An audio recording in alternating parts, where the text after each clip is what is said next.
შეგახსენებთ, რომ პარლამენტში შექმნილია 2003-2012 წლებში მოქმედი რეჟიმისა და რეჟიმის პოლიტიკური თანამდებობის პირების საქმიანობის შემსწავლელი დროებითი საგამოძიებო კომისია, რომელსაც თეა წულუკიანი ხელმძღვანელობს. თემას გავაგრძელებთ სტუმართან, როგორც გითხარით, სატელეფონო ჩართვით გვიერთება პირდაპირ ეთერში ლევან ლორთქიფანიძე, პოლიტოლოგი. ბატონ ლევან, მოგესალმებით და მადლობა ჩართვისთვის. მოგესალმებით, დიდი მადლობა თქვენ.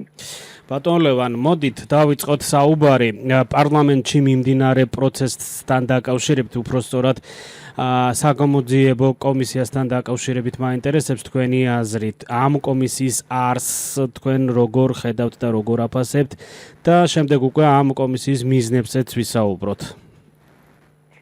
მე მგონია, რომ ქართულ ოცნებას რომ ქონოდა ნაციონალური მოძრაობის გასამართლების სურვილი, ამას გააკეთებდა 10 წლის.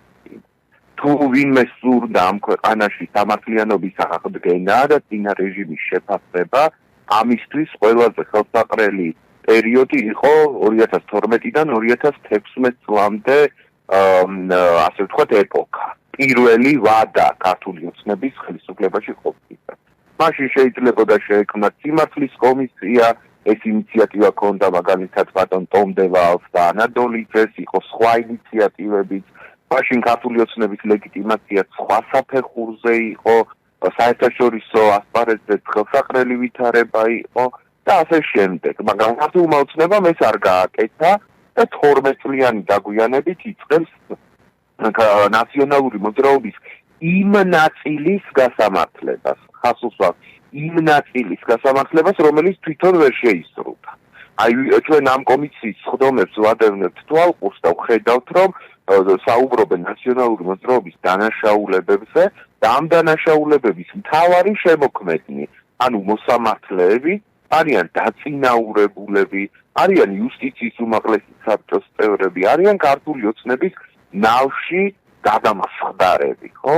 ასე რომ ჩვენ ახლა ამ კომისიის სახით გვაქვს საქმე შერჩევით სამართალთან, ეს კომისია ემსახურება არა სიმართლის დადგენას ან ჭეშმარიტების გამოვლენას, არამედ ემსახურება ერთი პოლიტიკური პარტიის, ქართული ოცნების მიზნებს, რომ კიდევ უფრო ხანგრძლივად დარჩნენ ხელისუფლებაში, კიდევ უფრო აბსურდული მიმართულებით დაიყვანონ საზოგადოებრივი დისკურსი და კიდევ უფრო მეტად გაავრცელონ თავიანთი მომშხამველი პროპაგანდა, რომელიც სამწუხაროდ მოსახლეობის ნაწილზე მუშაობს.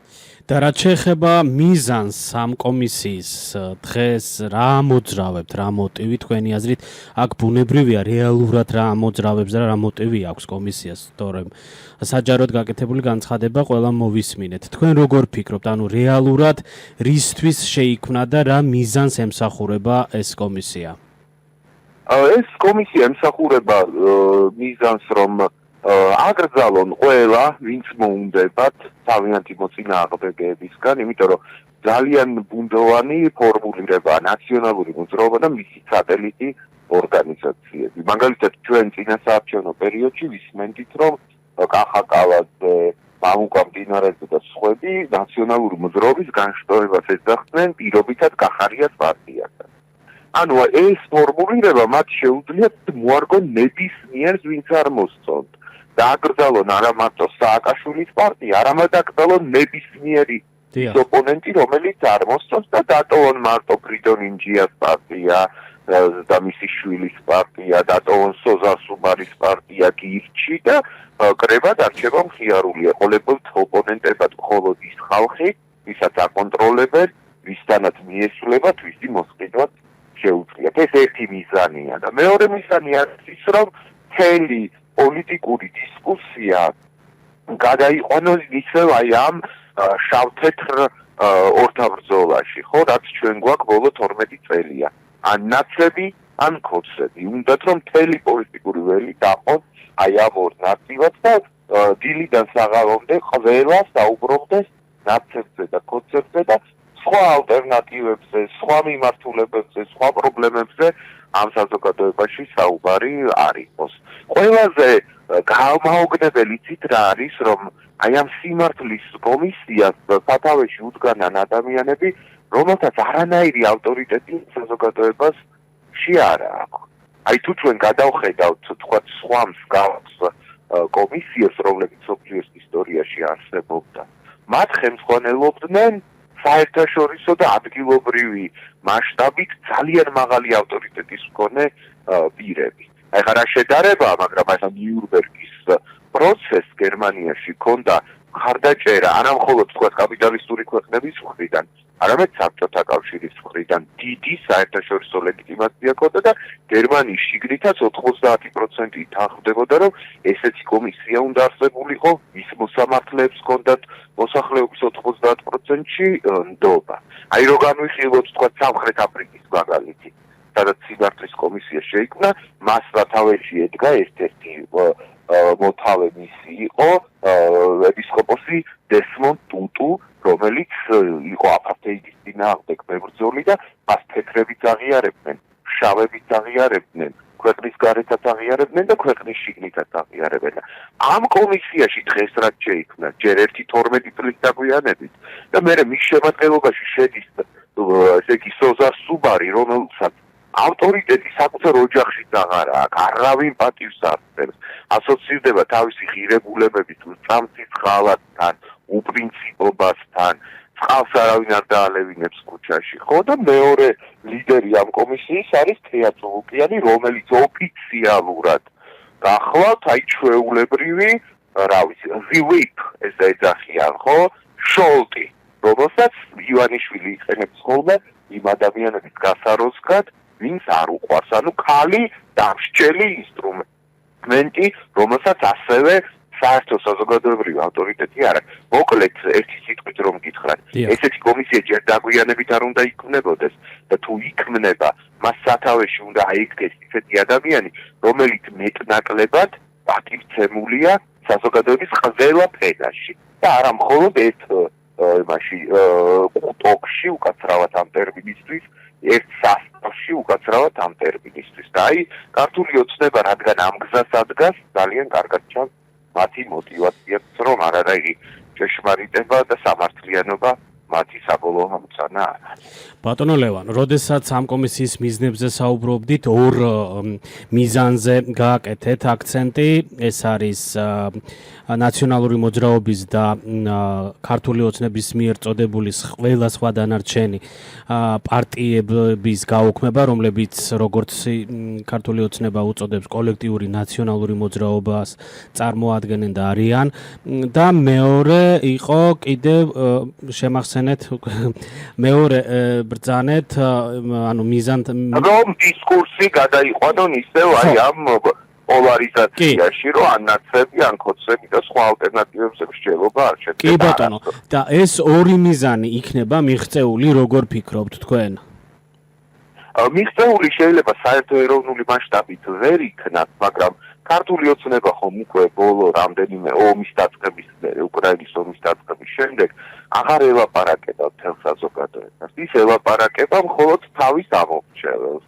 მისი მიზანია, რომ მხოლოდ ბოლომდე დააბოლოს, კიდევ ერთხელ უკაცრავად ამ ტერმინისთვის, ბოლომდე, ასე ვთქვათ, მოშხამოს თავისი აი ამ პროპაგანდით, თავისი ამომრჩეველი, მისი წრის ქვეშ მყოფი ადამიანები, რომელთა ნაწილს უდიდეს პატივს სცემს და იმედი მაქვს, რომ მოდესმე გათავისუფლდებიან აი ამ მისლისგან, ამ ტოქსიკური სმოგისგან, რომელსაც ქართულ პოლიტიკურ ველზე ქართული ოცნება ავრცელებს. რაც შეეხება ტექნიკურ მიზნებს, ვიღაცები აკრძალოთ. ამ მიზნებს ისინი ისედაც აღწევენ და ამ კომისიის საშუალებით კიდევ უფრო მეტად გაუადვილდებათ, ხო? მაგალითად, დღეს მთელ რიგ ორგანიზაციებს, რომლებიც არ მოწონს ქართულ ოცნებას, იმათ საერთოდ არ არეგისტრირებს. მაგალითად, მოძრაობას, რომელსაც მე წარმოვადგენ, მოძრაობა სოციალური დემოკრატიისთვის. უკვე ერთი თვეა იურიდიული პირის ფორმას არ აძლევს ხელისუფლება, იმიტომ რომ რატომღაც ეთქობა ჩვენი პატარა ორგანიზებაც კი მათ რაღაც სახიფათოდ მიაჩნიათ. საჯარო მოხელეები, რომლებიც გაათავისუფლეს, მათაც სურთ დამოუკიდებელი პროფკავშირის ჩამოყალიბება, ფსიქოლოგებს სურთ დამოუკიდებელი პროფკავშირის ჩამოყალიბება და მათ არ ერეგისტრირებს იუსტიციის სახლი.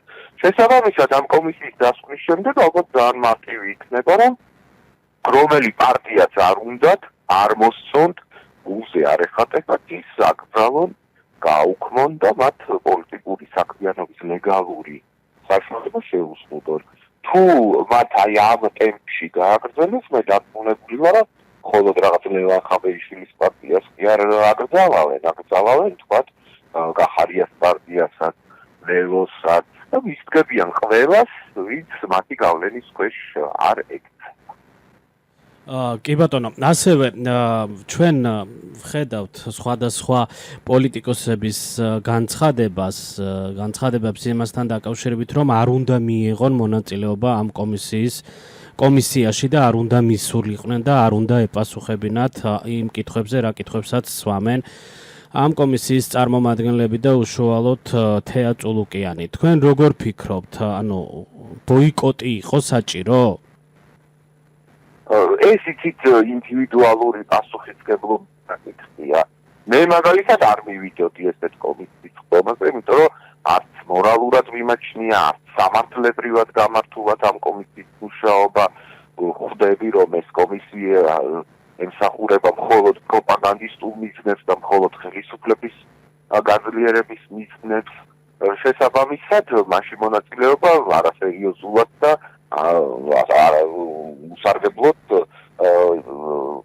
უსარგებლო იქნებოდა ჩემი აზრით. მაგრამ ეხა იქ არიან ხო გენერლები, მაგალითად, რომელთაც ადანაშაულებენ რაღაც სამშობლოს ხალხში, ადანაშაულებენ, რომ კარგად ვერ იუომებს და ამ ადამიანებს აქვთ რაღაც პირადი ღირსების განცდა და უნდათ რომ საჯაროდ, თუნდაც მტრის მოედანზე დაამტკიცონ, რომ არასდროს უკან არ დაუხევიათ, როდესაც სახელმწიფო ინტერესებს ეხებოდა საქმე და უნდათ რომ ეს თავისი სიმართლე პირში მიახალონ მოწინააღმდეგეს, ასე რომ მათ მე ვერ გამსჭი და ვერ დაუწესებ, უნდა დასულიყვნენ თუ არ უნდა დასულიყვნენ ამ კომისიის ხდომა. კი ბატონო, კიდევ ერთი მნიშვნელოვანი საკითხი ბატონ ლევან მდინარაძე გამოეხმაურა ბოლოდროინდელ დისკუსიას ოპოზიციური პარტიების თვითმმართველობის მომავალ არჩევნებში მონაწილეობის შესახებ. მან თქვა, რომ ამ დისკუსიას აზრი არ აქვს, რადგან არჩევნებამდე ქართული ოცნება მათ არაკონსტიტუციურად გამოაცხადებს და საქმიანობას აუგზავნავს. პირველი თქვენგან მაინტერესებს, ბოლო დროს აქტიურად მიმდინარეობდა მსჯელობა იმასთან დაკავშირებით, უნდა მიიღოს თუ არა ოპოზიციამ ამ არჩევნებში მონაწილეობა. როგორ ფიქრობთ თქვენ და რა აზრის ხართ აღნიშნულთან დაკავშირებით, იმიტომ რომ ორად იყოფა აზრი, ერთი მხარე, ასე ვთქვათ, ამბობს, რომ არ უნდა მიიღონ მონაწილეობა, მეორე კი ამბობს, რომ ყველა ნებისმიერ ბრძოლის ველზე უნდა იომოს ოპოზიციამ და შესაძლებელია ამ არჩევნებში, თვითმმართველობის არჩევნებში წარმატებას მიაღწიოს. თქვენ როგორ ფიქრობთ და რომელ ესე ვთქვათ პოზიციას უფრო ემხრობით?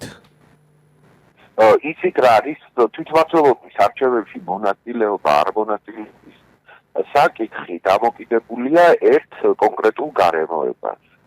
თუ ჩვენ ვამბობთ, რომ საპარლამენტო არჩევნები არ ჩატარდა ნორმალურ სამართლებრივ გარემოში, თუ ვამბობთ, რომ ამ საპარლამენტო არჩევნების ფალსიფიკაციის გამო ვართ ჩართული ბრძოლაში, თუ ჩვენ ვამბობთ, რომ ხელისუფლება მუღალატა ევროპასთან ინტეგრაციის გზას და ამიტომ ჩვენ ქუჩაში ვართ გამოსული საქართველოს ევროპული ინტეგრაციისა და დემოკრატიის ინტერესების დასაცავად და თუ ჩვენ ვამბობთ, რომ ეს ბრძოლა გრძელდება და ჯერ არ დასრულებულა და ამ ბრძოლაში არც ერთ ეტაპზე ჯერ ჩვენ არ დამარცხებულად, აი თუ ამ პოზიციაზე ვართ ჩვენ, ამ არჩევნებში, თვითმმართველობის არჩევნებში მონაწილეობის აზრს ვერ ვხედავ, ხო? ეს ნიშნავს, რომ ჩვენ ვაღიარებთ ამ ხელისუფლების ლეგიტიმაციას, მიყვებით მის დღის წესრიგს, ვამბობთ, რომ ეს ჩვენი ბრძოლა მაინც და მაინც წარმატებული არ ყოფილა, ვამბობთ, რომ ბრძოლის ეს ეტაპი დამთავრდა მოსახლეობის პროტესტის მონაწილეთა დამარცხებით, ხო? ამას ნიშნავს თვითმმართველობის არჩევნებში მონაწილეობა, ხო? თუ ჩვენ ვამბობთ, რომ ბრძოლა ჯერ კიდევ გრძელდება, მაგრამ არის მეორე შემთხვევაც. თუ ჩვენ ვამბობთ, რომ ჩვენმა პროტესტმა ჯერჯერობით შედეგი ვერ გამოიღო, ანუ ბრძოლის ამ ეტაპზე ჩვენ დავმარცხდით, მაშინ ჩვენ შეგვიძლია წამოვიწყოთ ახალი ტიპის ბრძოლა, სადაც უკვე სხვა რესურსებით, სხვა სტრატეგიით შევალთ. და ამ შემთხვევაში შეიძლება ადგილობრივი თვითმმართველობის არჩევნებში მონაწილეობა. მოკლედ ერთი სიტყვით რო შევაჯამო. თუ ჩვენ ვამბობთ, რომ ევროპული ინტეგრაციისთვის და დემოკრატიისთვის ქუჩაში ბრძოლა ჯერ არ დამთავრებულა და მას გამარჯვების შანსი ჯერ კიდევ აქვს, მაშინ არ უნდა მიიღოთ მონაწილეობა თვითმმართველობის არჩევნებში. მაგრამ თუ ვამბობთ, რომ ქუჩაში წამოწყებული ბრძოლა 28 ნოემბრის შემდეგ ჯერჯერობით ამ ეტაპზე წარუმატებელი აღმოჩნდა, მაშინ შეიძლება ამ ახალი მეთოდის განხილვაც თვითმმართველობის არჩევნებში მონაწილეობის თვალსაზრისით. მაგრამ ნებისმიერ შემთხვევაში ჩვენ უნდა ვიცოდეთ, რომ ამ ქვეყანაში ქართული ოცნების პირობებში დემოკრატიული და თავისუფალი არჩევნები არ ჩატარდება და ყოველ არჩევნებზე იქნება კატასტროფული მასშტაბით მობილიზაცია საჯარო მოხელეების, ფულის, ძალოვანების და უკვე რაღაც სხვა საკანონმდებლო ბერკეტებისაც, ანუ ხელისუფლება საქართველოში შეეცდება ნებისმიერ არჩევნების ჩატარებას ისე, როგორც კენჭისყრები ტარდება რუსეთში, ბელარუსიაში, ყაზახისტანში, უზბეკისტანში და ერთ ქვეყნებში. ასე რომ ვინმე თუ მაინც გადაწყვეტს თვითმმართველობის არჩევნებში მონაწილეობას, უნდა იცოდეს, რომ ის საშინელ უთანასწორო ბრძოლაში და ერთადერთი რასაც შეიძლება მიაღწიოს ამ არჩევნებზე იქნება რამდენიმე დეპუტატის შეკინკილება რომელიღაცა საკრებულოში. ეს ზოგიერთი პარტიისთვის მნიშვნელოვანი მოვლენა შეიძლება იყოს, მაგალითად პატარა ახლად შექმნილი პარტიებისთვის, თბილისის საკრებულოში პატარა ფრაქციის არსებობა რაღაც მიღწევა. მაგრამ ზოგად სურათს აი ეს პატარა ფრაქციების გაჩენა და მცირე ოპოზიციური ჯგუფების გაჩენა თვითმმართველობის სტრუქტურებში მაინც ვერ შეცდომა. მოკლედ გისმენდით და რამდენიმე კითხვა გამიჩნდა ბატონ ლევან, თქვენი პოზიცია დაახლოებით ახლოს არის თამარ ჩერგოლეიშვილიც იგივეს ამბობს, ის ამბობს, რომ თუ მე დავწმუნდი რომ მიმდინარე შორის მე არ უსმენ ხოლმე კალგატოს და გულზე შემომეყარა, მაგრამ ახან დაფუჭებული საათით დრო-დროს საჭიროა. ხო, ჩვენ ვუსმენთ და შესაბამისად, ანუ დაახლოებით იგივე პოზიცია აქვს ამ თვითმმართველობის არჩევნებში მონაწილეობასთან დაკავშირებით. აქედან გამომდინარე, კითხვა მაქვს, ანუ ვინ უნდა შეაფასოს, ან როგორ უნდა მოხდეს შეფასება იმისა, რომ მიმდინარე პროცესი, ესე ვთქვათ, წარუმატებელია და ამიტომ საჭიროა თვითმმართველობის არჩევნებში მონაწილეობა, ვინაიდან ამ საპროტესტო პროცესმა საკუთარი თავი ამოწურა. ძალიან კარგი შეკითხვა, ძალიან კარგი შეკითხვა. ამ საპროტესტო პროცესმა თავი თუ ამოწურა, ამის პირველი ნიშანი იქნება ის, რომ საერთაშორისო ასპარეზზე დაიწყება საქართველოს ხელისუფლებასთან ინტენსიური თანამშრომლობა. ანუ დასავლური ქვეყნები იტყვიან, რომ კი ქართულ ოცნება არ მოგწონს, ჩვენი იდეების წინააღმდეგია, მაგრამ ის დე-ფაქტო ხელისუფლებაა და მასთან ვიწყებთ ლაპარაკს. და აი ეს თუ მოხდა, თქვათ, დასავლეთის ქვეყნებში, ეს უკვე ნიშანი იქნება, რომ ეს პროცესი ამ ეტაპზე მარცხდება. და სხვათა შორის პირველი ნიშნები შეინიშნება დასავლეთი, რა თქმა უნდა, არ გულშემატკივრობს ქართულ ოცნებას, მაგრამ ის ქართულ საზოგადოებას ეუბნება, რომ ვინ არის ქართული ოცნების ალტერნატივა. რა პერსპექტივა აქვს ამ ქუჩის პროტესტებს. სადამდე მიდიხართ თქვენ, რა გეგმა გაქვთ და ამის შემდეგ. ეს ერთი კრიტერიუმი. და მეორე კრიტერიუმი არის ის, რომ აი დაახლოებით ივნისის ბოლომდე, ანუ დაფხულის აქტიური სეზონის დაწყებამდე ამ საპროტესტო მოძრაობის შედეგად რაღაც უკან დახევასთან უნდა გქონდეს საქმე. რაღაც საკითხზე მაინც უკან უნდა დაიხიოს ხელისუფლება. თუ უკან არ დაიხეს ივნისის ბოლომდე, თუნდაც ყველაზე მცირე საკითხთან იმართებით, მაინც ეს ნიშნავს, რომ ამ საპროტესტო მოძრაობა ჯერჯერობით ხასუსად, ჯერჯერობით თავის მიზნებს ვერ ახდენს. ასე რომ მე ეს კრიტერიუმი მაქვს საერთაშორისო თანამშრომლობის დაწყება ქართულ ოცნებასთან და მისი უკან დაუხვევლობა ნებისმიერ საკითხთან მიმართებით. და ეს ამ ორი კრიტერიუმით ზომავ მოძრაობის წარმატება და არუმატებლობის თემა. ბატონო ლევან, ასევე რაც აი 28 ნოემბრიდან დაიწყო ეს საპროტესტო აქცია, ზოგი ამბობს, რომ არჩევნების შემდგომი პროცესი იყო ეს საპროტესტო, ასე ვთქვათ, ტალღა, უბრალოდ 28 ნოემბრის განცხადება გაამწვავა ეს საპროტესტო მუხტი, თუმცა აი რაც მიმდინარეობს ხო ეს საპროტესტო გამოსვლები რუსთაველის გამზირზე, ამის პარალელურად პარლამენტი შესაძლებელია და არის ხო ბევრი კითხვები ლეგიტიმაციასთან დაკავშირებით, თუმცა მიუხედავად ამ ყველაფრისა პარლამენტი ფუნქციონირებს, იღებს კანონებსაც არ ვეხები, ბევრი კითხვებია აღნიშნულთან დაკავშირებით, თუმცა თითქოს და ეს ორი პროცესი ამ ხნის განმავლობაში თანაცხოვრობს, ხო? რასაც ვაკვირდებით. როგორ ფიქრობთ, ეს თანაცხოვრება გაგრძელდება თუ შესაძლებელია რომელიმე მხარემ ამ პროცესიდან გავიდეს? იცით რა არის, მე ესე მარტივად ვერ შევხედავ ის საკითხს, რომ თანაცხოვრობს. მე ვფიქრობ, რომ ძალიან მძიმე დღეში არის მიუხედავად ყველაფრისა დღეს საქართველოს ხელისუფლება. იმიტომ რომ ის კანონები, მიღებული კანონები, რომელზეც თქვენ საუბრობთ, არის მხოლოდ რეაქცია ქუჩაში არსებულ გაუნელებელ ინტენსიურ მუდმივ პროცესზე. ხო, რატო ამუქმებენ პოლიტიკურ პარტიებს, ხო, აი ამ კომისიის გამოყენებით, იმიტომ რომ გარეთ პროტესტია, შეიძლება უდესმე ვადამდელ არჩევნებს მივახციოთ და იქ ნაკლები ოპონენტი უნდათ რომ ხალხეთ.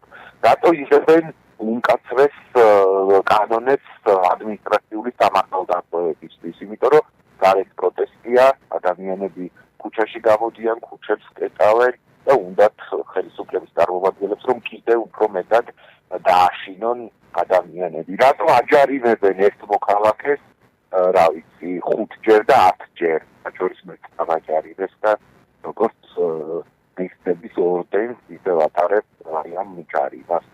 ხო, რატო აჯარიმებენ ადამიანებს ეს ინტენსიურად, ჩემი მუხლით, რომლითაც მე გამასამართლეს 2000-ზე მეტი ადამიანია გასამართლებული, ან გამონაკლისი შემთხვევა არ არის, იმიტომ რომ ეშინიათ. ასე რომ კი არ თანაცხოვრობენ, დღეს ჩვენი პარლამენტის საქმიანობა მთლიანად აგებულია იმაზე, თუ როგორ ჩაახშოს, დაახჩოს და გააჩეროს ქუჩაში არსებული პროტესტი, როგორ შეაშინოს მოქალაქეები და როგორ გამოიწვიოს, რაც შეიძლება მეტი დაქსაქსულობა და გასამტულობა საპროტესტო მოძრაობის წევრებს შორის.